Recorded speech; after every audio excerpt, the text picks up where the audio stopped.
सबसे पहली बात तो मैं बता दूं आप सभी को कि आध्यात्मिक प्रेमी हो या रूहानियत के मानने वाले हों या परमात्मा को, अल्लाह को, भगवान को, जिसको भी, किसी को भी जो कोई मानता है, पहले पूरी बात सुनना, उसके बाद बताना कि कहाँ क्या सही है और क्या गलत है। तो बात यह है कि कुछ आदमी हैं जो जन्नत या बहिश्त को मानते हैं, कुछ लोग हैं जो कि स्वर्ग को मानते हैं।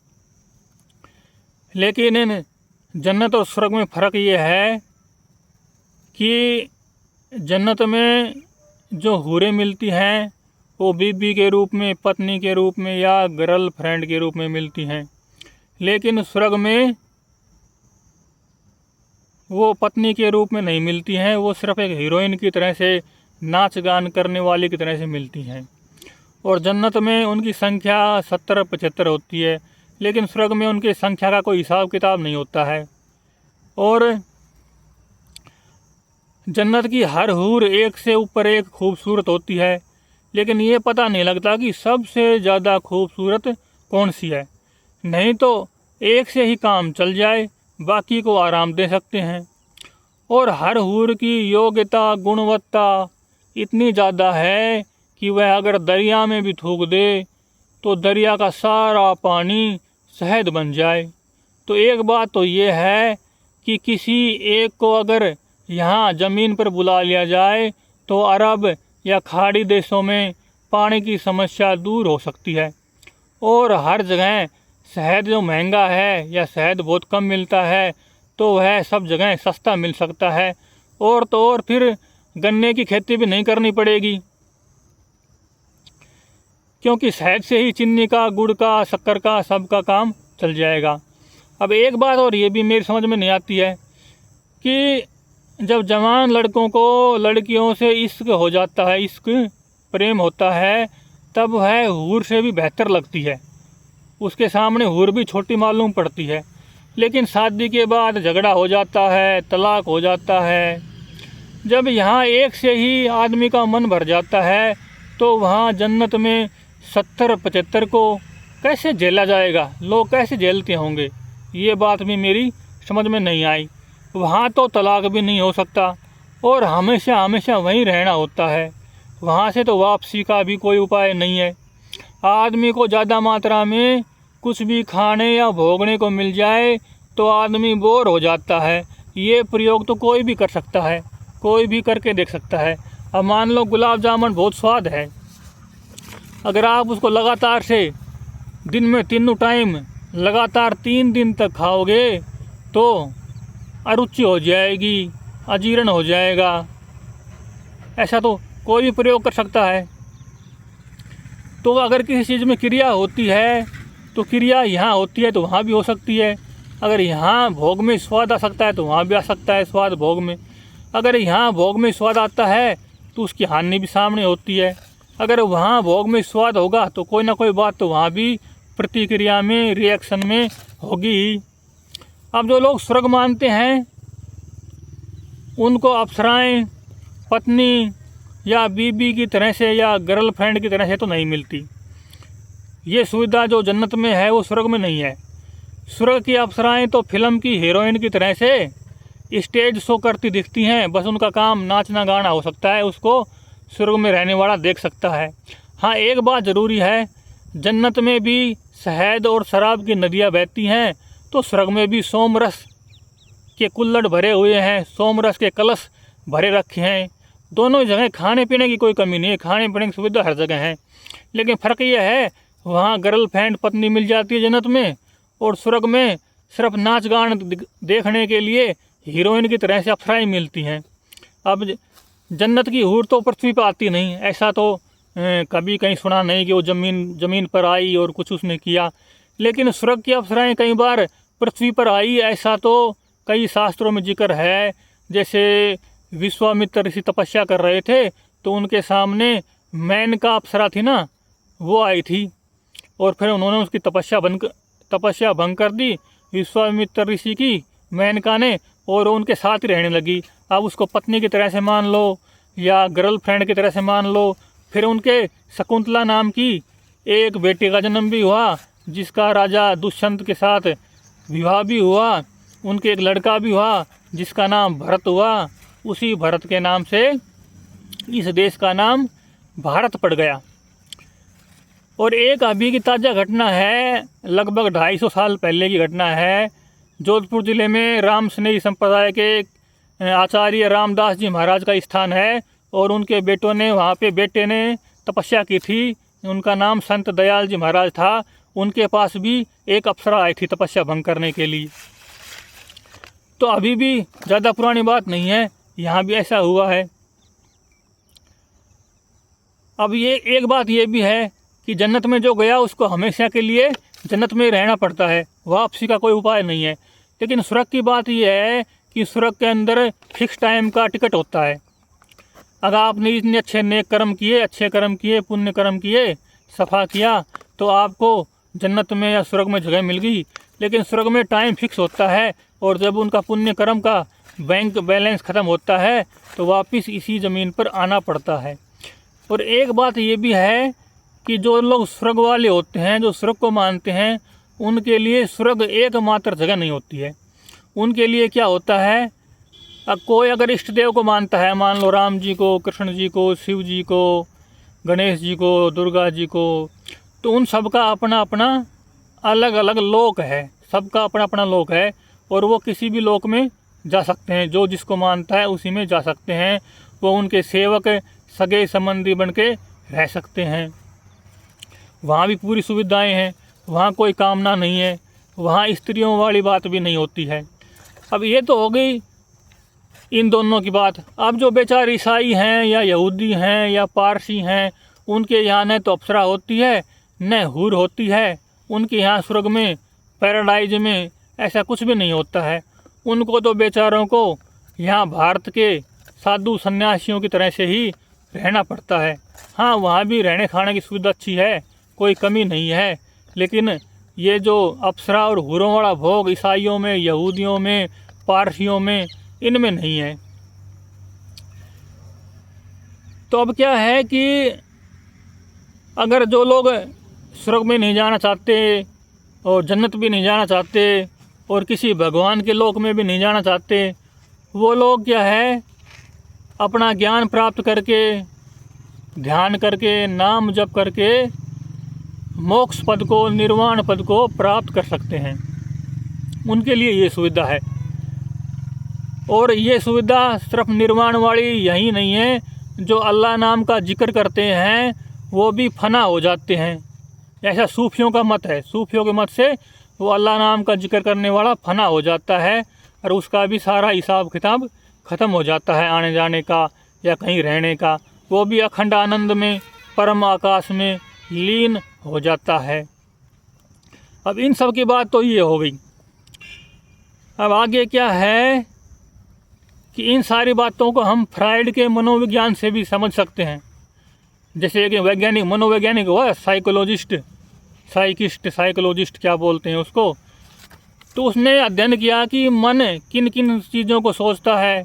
ये अप्सराएं, ये हूरे, इनका निर्माण कैसे हुआ, सबसे पहले इनकी बात कैसे चली होगी फ्राइड का मत मानने। तो उनका कहना है कि हमारे मन में जो वासनाएं दमित होती है ना, जिन वासनाओं को हम रोक लेते हैं, पूरी नहीं कर पाते हैं, उनकी हम कल्पना करने लगते हैं, फिर उन्हीं के सपने आने लगते हैं। ऐसे ही ये स्वर्ग हैं, ये जन्नत हैं, ये सपने हैं हमारे भविष्य के सपने। कुछ सपने रहे जो हमारी इसी समय नींद में, रात वाली नींद में या दिन में, जब कभी सोना पड़ जाए तो दिन की नींद में भी सपने आ जाते हैं। लेकिन जो ये स्वर्ग के, जन्नत के सपने हैं, पैराडाइज के सपने हैं, ये दमित वासनाएं हैं। जो लोग वासनाओं का दमन कर लेते हैं, उनको ऐसी कल्पना पैदा हो जाती है कि जो चीज़ हमें यहाँ नहीं मिली उसको हम कभी ना कभी तो प्राप्त करेंगे ही, कहीं ना कहीं तो प्राप्त होने की व्यवस्था होनी ही चाहिए। ये फ्राइड का मनोविज्ञान है। और ये मनोविज्ञान मैंने अपने खुद के जीवन में देखा है, महसूस किया है। क्यों, मैं अपने साधु जीवन में रहा हूँ तो अक्सर मैंने एक टाइम ही भोजन किया है।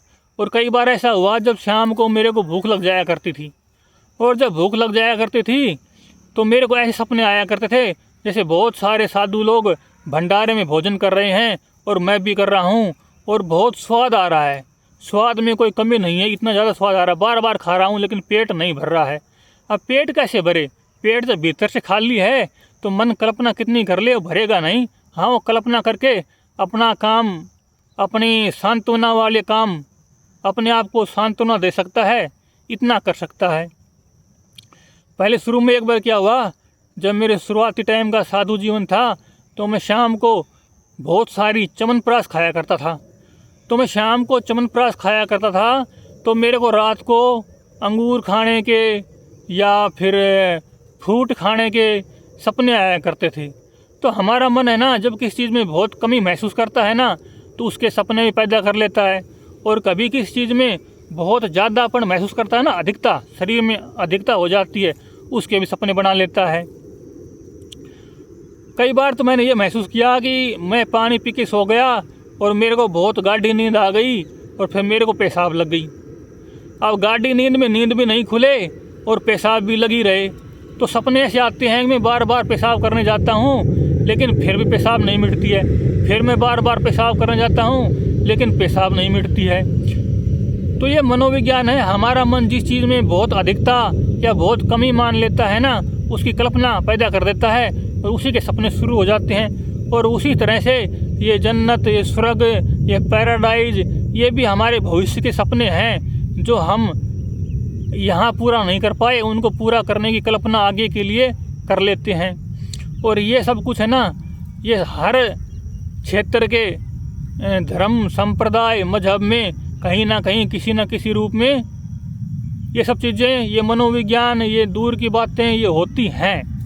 अब जैसे कहीं हूरें होती हैं, कहीं अप्सराएं होती हैं। अब जैसे धर्मदासी कबीरपंथियों की पुस्तकें हैं या राधा स्वामी जी की पुस्तकें हैं, इनके यहाँ एक काल पुरुष या धर्मराय का सिद्धांत है कि काल पुरुष या धर्मराय की कन्याएं होती हैं जो साधक को फंसाने के लिए आती हैं, तपस्या भंग करने आती हैं, उनके यहाँ है। और बौद्धों में, जैनों में, उनमें यह है कि मार नामक कोई राक्षस है, उसकी बेटियाँ बुद्ध महावीर की तपस्या भंग करने के लिए आई थी, उनके यहाँ ये कॉन्सेप्ट चलता है, ये अवधारणा चलती है।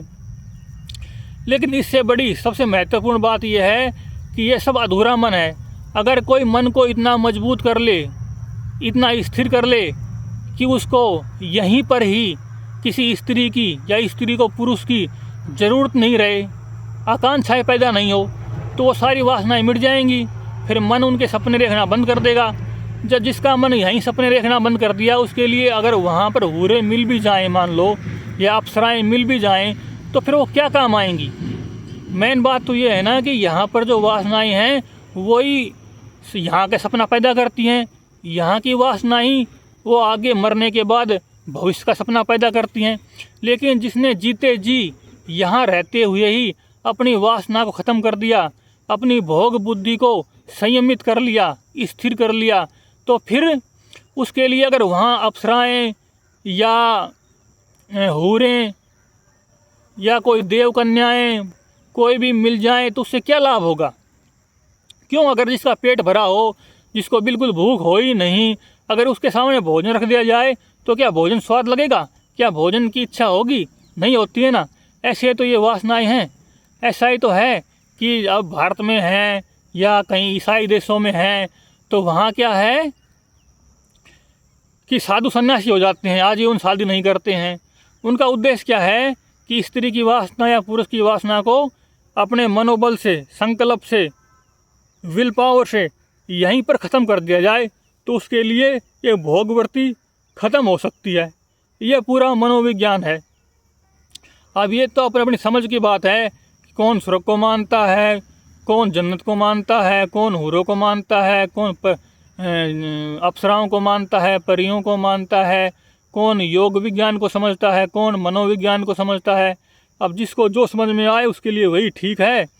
लेकिन मेन बात यही है, जब तक कामनाएं हैं, वासनाएं हैं, तब तक मन की शांति हो ही नहीं सकती। चाहे कितनी ही अप्सराएं मिल जाओ, चाहे कितनी ही हूरें मिल जाओ, कितनी ही देव कन्याएं मिल जाओ, शांति तभी होती है जब मन यहीं रहते हुए अपनी समझ से, विवेक विचार से अपने आप को शांत कर लेता है, निर्विकल्प कर लेता है, तो उसको यहीं पर पूर्ण शांति, पूर्ण आनंद, वो सब कुछ मिल जाता है, जिसके मिलने के बाद कभी भी, कहीं भी, किसी भी भोग की याद नहीं रह जाती, नहीं आती। पांचों ज्ञानेंद्रियों के भोग होते हैं ना, आँख का भोग, कान का भोग, नाक का गंध का भोग, जीभ का भोजन का भोग, त्वचा का, स्किन का, स्पर्श का, टच का भोग, ये पांचों भोग हैं। और जो अपने आप को संयमित कर ले तो उसके लिए भोगों का अर्थ खत्म है। और जिसके लिए भोगों का अर्थ खत्म है, उसके लिए क्या स्वर्ग, क्या जन्नत, क्या फलाना लोक या ढिगड़ा लोक, कोई भी लोक, उसके लिए कोई लोक नहीं है। क्योंकि सारे लोक, सारे स्वर्ग या पैराडाइज या किसी भगवान के लोक, वो सारे के सारे इच्छाओं पर, वासनाओं पर ही निर्भर करते हैं। वासनाओं के कारण ही उनका अस्तित्व है। जब आदमी भोग बुद्धि से निवृत्त हो जाएगा, उसकी सारी वासनाएं खत्म हो जाएंगी, तो उसके लिए यहीं पर सब कुछ खत्म ही मान लो। सारी वासनाएं खत्म होगी तो सब कुछ उसके लिए खत्म ही है। वो अपने स्वरूप में, अपने आनंद में, अपनी पूर्णता में, अपने सत्य में लीन हो जाएगा। फिर उसको कुछ भी नहीं चाहिए। वो शुद्ध स्वरूप, शुद्ध सत्य, शुद्ध शांति, अपने आप में एकदम पूर्णता, बिना किसी साधन के, बिना किसी साध्य के, बिना किसी माध्यम के, अपने आप में आनंद ही आनंद, आनंद ही आनंद। उस आनंद को प्रेम भी कह सकते हैं, शांति भी कह सकते हैं। इस विषय में आपको कुछ कहना हो, ये बातें कैसे सही लगी, गलत लगी, तो आप बता सकते हो। धन्यवाद।